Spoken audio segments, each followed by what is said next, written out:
Hello, hello. So I know that I have well, whatever. You won't notice that because I'll change it by the time you're watching this video. So anyway, this is a video on insomnia, my insomnia-induced PTSD. I'm like, think I may have insomnia-induced PTSD, and I will basically, like, I was watching this video earlier this week.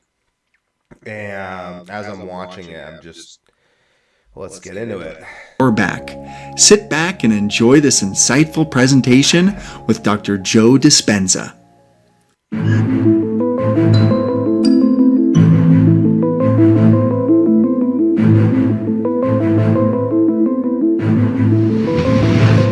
Stress can be defined as a state of mental or emotional strain or tension resulting from adverse or very demanding circumstances.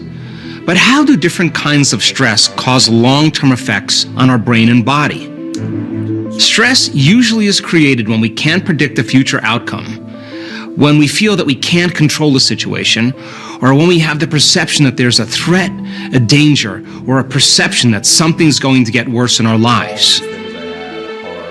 You may not be able to control everything that happens in your life or your outer world. However, is it possible that you can learn how to control your inner world of thoughts and feelings? I'm your host, Dr. Joe Dispenza, and in the previous episode, we went into depth on the ancient practice of meditation and what it means to be truly present. In this episode, we're going to identify different kinds of stress, show you the long-term effects of stress, how it can create illness in your body, and once you understand what stress can do to you, it's my hope that the information you'll learn will empower you to make some important changes in your life. Chemical stress and emotional stress. Now, physical stress are things like traumas, accidents, injuries, falls. Chemical stress, flus, bacteria, viruses, family tragedy, and all of these different stressors, whether they're physical, chemical, or emotional. Definition of stress response is what your body innately does to return itself back to order. When you or any organism in nature begins to perceive a danger or a threat in their external environment, they turn on a primitive nervous system called the fight or flight nervous system. And when the person or the organism is perceiving that danger, the body innately begins to mobilize enormous amounts of energy and resources. All of its energy now is being mobilized to be able to adapt to the stress in the environment. So then we begin to tap the body's vital resources so that we can survive the condition in the outer world. All organisms in nature can tolerate short-term stress, whether it's a zebra being chased by a lion or whether it's a pack of coyotes chasing a deer. The moment the organism perceives that danger and switches on that emergency system, there is a rush of adrenaline and a rush of energy, and there is an arousal that takes place in the brain and body. And those chemicals then alter our normal homeostasis. And in that state of survival, we switch on that sympathetic nervous system, or what's called the fight or flight nervous system, and our pupils dilate, our salivary juices shut down. It's not a time to eat. Our heart rate increases, our respiratory rate increases, blood is sent to the extremities, and it's shut down in the internal organs because it's a time to run, it's a time to fight, or it's a time to hide. Now, if the zebra or the deer outrun the predator, 30 minutes later, the stress response begins to switch off and the body returns back to balance. After there's a stress response, many organisms need to rest and repair because the body has to come back online and regenerate and conserve energy. What if, though, you're being chased by T-Rex and you're turning on that primitive nervous system called the fight or flight nervous system, and the moment you perceive that threat and you're in danger and now you're running from the predator, that's very adaptive. But what if then the predator is waiting outside the cave and waiting for you to go out and get some food?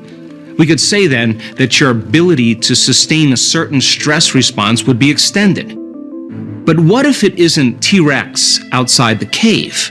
What if it's your coworker? What if it's your mother-in-law? What if it's your boss? What if it's traffic? And what was once highly adaptive becomes very maladaptive. Because when you turn on the stress response and you can't turn it off, now you're headed for disease. Because no organism can live in emergency mode for an extended period of time. Reason this with me. If you keep mobilizing enormous amounts of energy for some threat in your outer world, there's no energy in your inner world for growth and repair. So think of the sympathetic nervous system as the emergency system that's like the gas pedal in the car.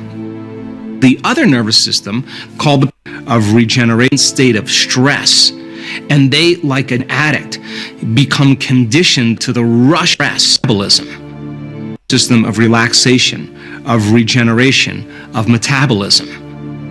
So that a person is living in a constant state of stress, and they, like an addict, become conditioned to the rush of the arousal of those chemicals. Then in time, they will begin to use the problems and conditions in their life to reaffirm their conditioning or their addiction to that emotion. We become so conditioned to these chemicals that, like a drug situation in our life, since people become addicted to the life they don't even. The thinking brain, as you learn, can begin to think about their problems. And as they begin to think about their problems, they can turn on the stress response just by thought alone. And you can turn on the stress thoughts. So it's a scientific on the stress thoughts can litter around the world now. Meatus, rheumatism. Whatever you do it for less at Harbor Freight.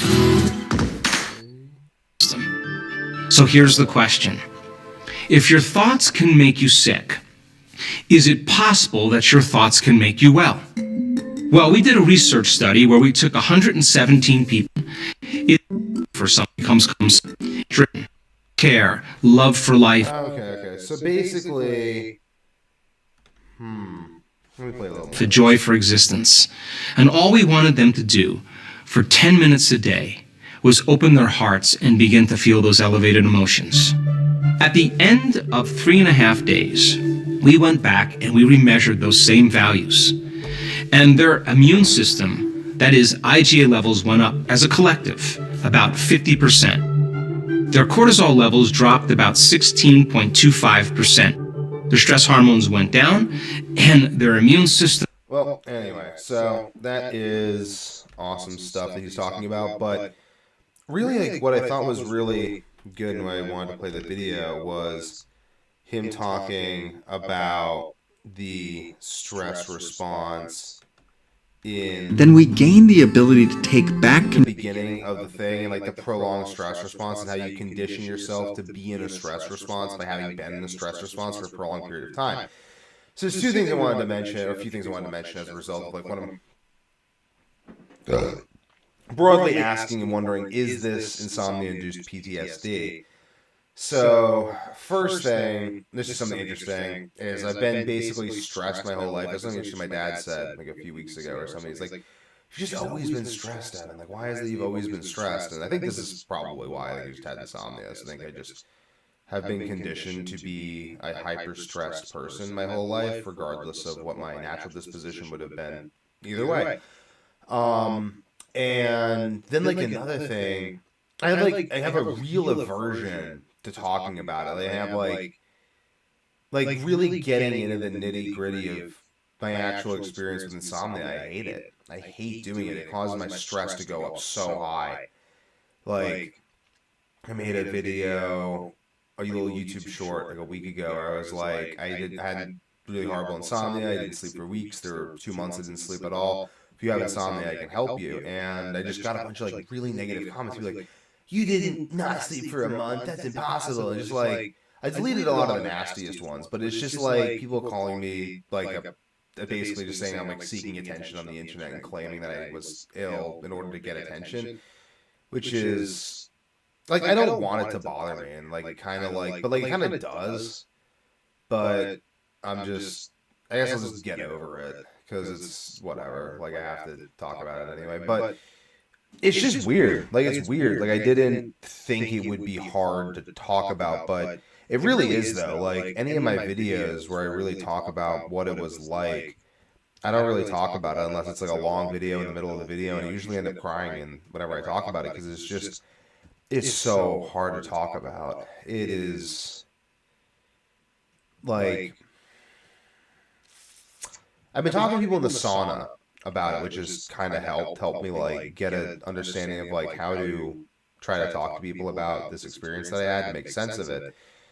Because like, there was a month I didn't sleep. There were 2 separate months of my life I didn't sleep at all. And like, my nervous system was just in the most hyperactive fight or flight state for basically my whole life. And so I have a friend, I won't say anything about said friend because he doesn't really like to be the center of attention in many ways. But I have a friend, and in many ways, one of the reasons we bonded so well is because he was basically he's let's just say he's been through something that I know for a fact like no one else in the country has probably been through. And it's so horrible that he has PTSD from it. And we bonded because I'm the only person he can relate to, because I'm the only person who knows what it's like to have your stress response just going off constantly for no reason. Like, I'm just always stressed. Like, I realized this. I was like, this is like part of like what I'm thinking about, like with like the PTSD or like just the long-term stress effect of insomnia is like how stressed I am all the time. Like, I realize I meditate, and I've had like periods of time where I'm not super stressed, but there's only been periods of time where I'm meditating every day. And unless I meditate every day, I notice like all my thoughts start to become constantly negative, and I just start veering into this hyper stress state that just magnifies itself. And then I mean, I know how to not let it lead to insomnia, but I could see how that would in itself lead to insomnia. And as I meditate more and I gain more self-awareness, I realize that like a lot of the time, like way more of the time than I really would wish, I'm just reacting to this hyper stressed state that I'm always in. And it's like I don't even like to think about it. Like, it's weird. Like, in some ways, like, talking about the experience I have with insomnia is one of the best things that I do, because it like really makes me feel better. It helps me like calm my brain down. It like calms down any compulsive desire I would have to smoke weed or CBD or anything. And it kind of like we're just like just any sort of like tick, like nervous tick that I have. I have these like nervous ticks, like pick at my beard, bite my fingernails, like. So all these like nervous ticks, I'm like kind of constantly engaging in them, or I'm constantly trying to like I have this like stress response that's going on. I'm like, I realize like that's why I like to smoke weed, like because it just diminishes the stress response. I remember my wife was saying, she's like, why is that like you'll smoke weed and you'll become more functional, and I'll smoke weed and I'll become less functional? And like I realized, I actually realized as I was watching this video, and like it struck me, I'm like, because the stress response. I'm always going through a stress response. So it actually diminishes at a certain dose, like it's a little low dose, it diminishes the stress response that I'm experiencing constantly. And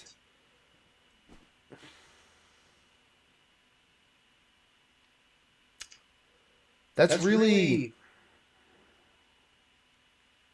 hard, to say the least. Like, I don't want to like throw a pity party, but that's like hard. Like, I'm gaining self-awareness. I've like thought about it. I've thought about it. I'm like, huh, like I wonder if I have any brain damage from having insomnia for 19 years and not sleeping for multiple weeks and months. If there's any like long-term damage to my brain. And while I think that there's probably nothing that I can't deal with or repair, I think that I have finally identified it, or I think I've come to terms with it, maybe. I don't know. But like, I think it's just this elevated stress response all the time. And it's fine. I mean, I can meditate. I can, like, work around it. And I'm very, very happy to be here. And I'm very happy to, like, not have worse health problems. But it's just interesting that... Interesting, another euphemism for horrifying. But it's kind of like, wow, like, whatever. I don't know. People have worse shit that's happened to them. But, like, I'm like, huh. Like, my brain is just...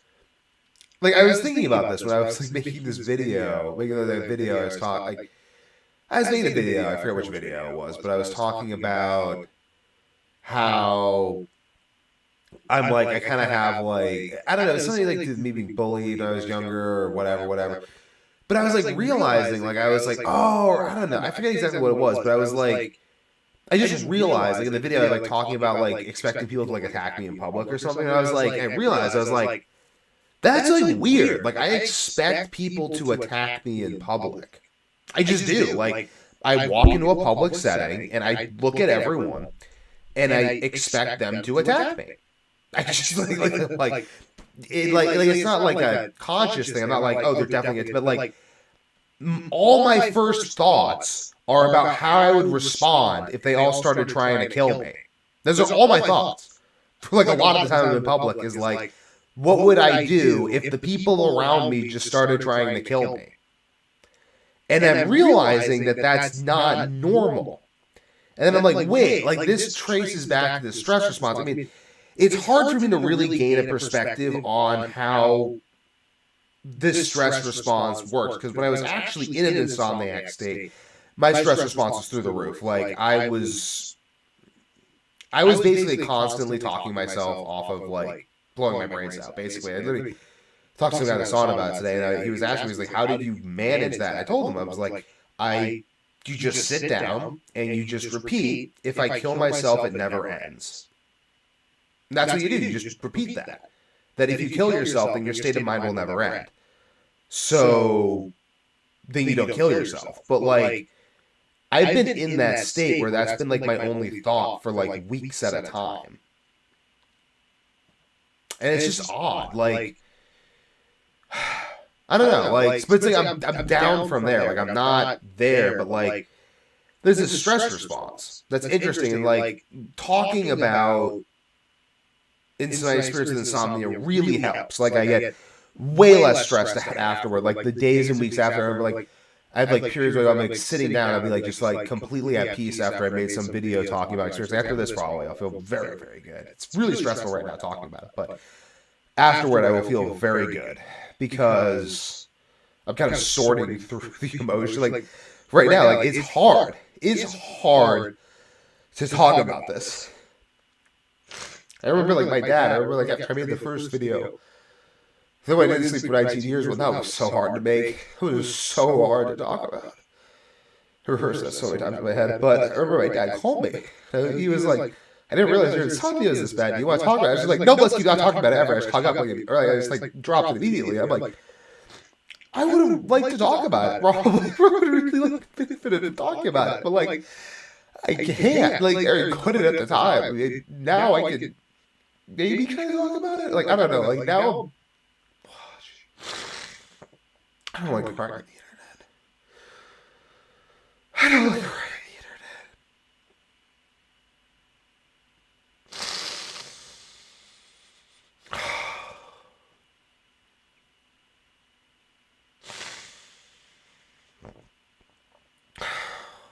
I don't like crying on the internet.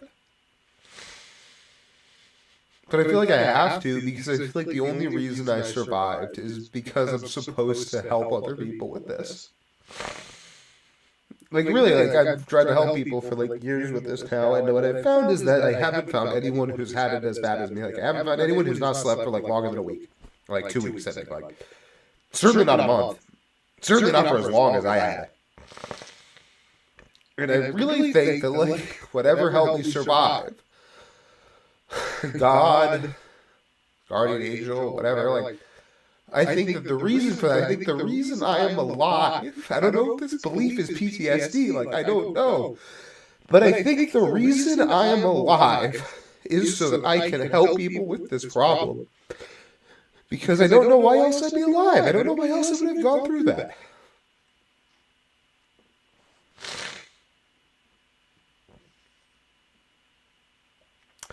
And as I'm trying to make this insomnia course, I'm working on the insomnia course. I'm working on a program that's going to help people with this. I'm really working on that so I can get the ads going and get the information out there so I can really, really help this. Because like my priest today at church, or not today, Sunday, talked about how sleepless medications are like the #1 rising medication in the United States. And then I look into it occasionally, the insomnia, suicide rate and all this stuff. It's so bad. It's so bad that all the data on insomnia and suicide is adjacent data.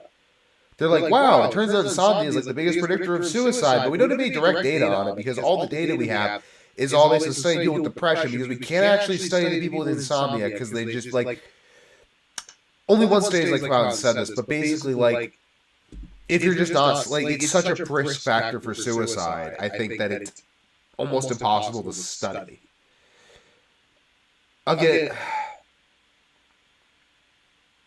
this down. Okay, I'll break that down in detail because I don't want to like make a vague scientific claim and then not back it up because I don't like that. I think that facts matter. I think that things are important. It's important to have factually correct information. So there's one study I saw that basically concluded that the reason there was so little data on chronic long-term treatment-resistant insomnia is because everyone killed themselves. And then I was looking for that study because that's kind of a crazy, like, I wanted to have this study because I think I'm really the only person who survived this insomnia. I think that everyone else on the internet I see who's talking about how to fix insomnia, they don't know what the heck they're talking about because they don't really have insomnia. Because if they really had what I had, they'd be dead. Because I think everyone who did is, except for me. Which is weird. It's a really weird thing to think. To be like, wow, I'm the only person who's survived this. I can't find a single other person who's had this experience as me. I cannot. There's no one else.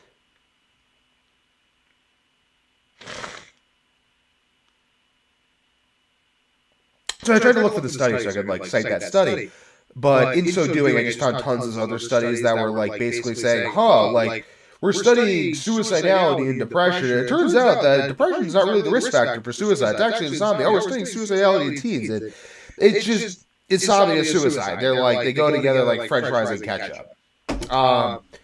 But yeah, so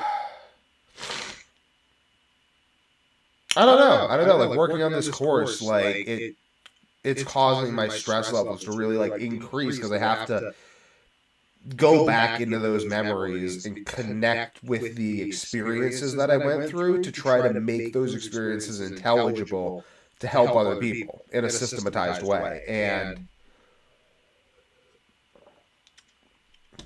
like I said, the stress level increases, and then I think it will decrease. But I don't like think it matters that it's increasing. Like, well, my wife told me like I should stop doing this because it's really stressful for me. But I told her like I'm not going to stop doing this because I think this is the reason I'm alive. So I think that like in talking about this, like every time I talk about it, it helps. So now I'm like, okay, wow, I noticed I have a PTSD stress response to talking about insomnia, to working on this stuff. So I'm going to talk about the stress response so I can have less of a stress response because talking about it helps. So, yeah, I don't know. I don't know if this is insomnia-induced PTSD, but it's hard. It's hard to go through something. And I don't know. Like, I think there's a lot of crap that Gen Z gets for, like you, like, overblow trauma and stuff, but, like, I just see like some stuff. It kind of irritates me because I'm actually talking. I talk about trauma, something traumatic I went through on the internet, and like I'll see like people like I don't know. Like I kind of become softer as I've shown my softer side, I guess. So I'm like, just don't be mean to people. Like, come on. Like people went through some shit. Like they're trying to talk about it to help other people. It's not the greatest thing to like just be like, oh my god, Gen Z is so full of shit. They just like define themselves by their trauma. Like, sure, some people do, and I guess like in some sense, a lot of the reason I don't like talking about this is because I really don't want to be.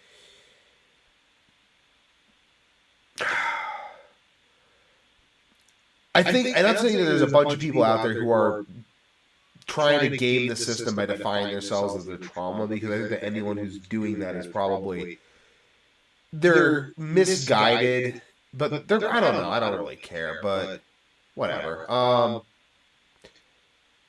Your trauma doesn't define you, though. Like, it's not like they're not like, oh my god, like I like had insomnia, that's my whole life. Like, it was a lot of my life, but like I had like a really good life anyway. Like, I wrestled, I did sports, I had friends, I did social things, like I still did well in school, I still like had a life. I didn't let insomnia stop me. And like, I don't define myself by that. I just, it kind of like defined what I learned in my life. So now I'm like, well, what am I gonna like I have to share this with the world, because like it's like the only thing I know. Kind of like just have like 20,000 hours of health, fitness, and high performance with an insomnia twist. Like, what am I gonna do? Like, what else am I gonna do? And I have this like crush, this belief that this is why I'm alive. So I think that, yeah, that's why I'm doing this, because like, why else am I here? But I don't know. I don't know. It's interesting. I have to like let go of any worries and some sense of like what people would think of me for putting this out there. Well, people misjudge you all the time. Nietzsche talks about this, though. He says to be great is to be misjudged, to be misunderstood. Why do you fear being misunderstood? To be great is to be misunderstood. Amen, Nietzsche. Amen. My brother from across the centuries. I hope that my work here may be worthy of the centuries, and that in the centuries to come, people will look back and they will say, there was a century of incredible material wealth, and in that century, people lost themselves. They lost connection with their bodies, with who they really were. And one man persevered. He showed them the way. And that's why the world is wonderful today. That's my hope. And on that note, tune in tomorrow. If you have insomnia, don't hesitate to reach out. Done.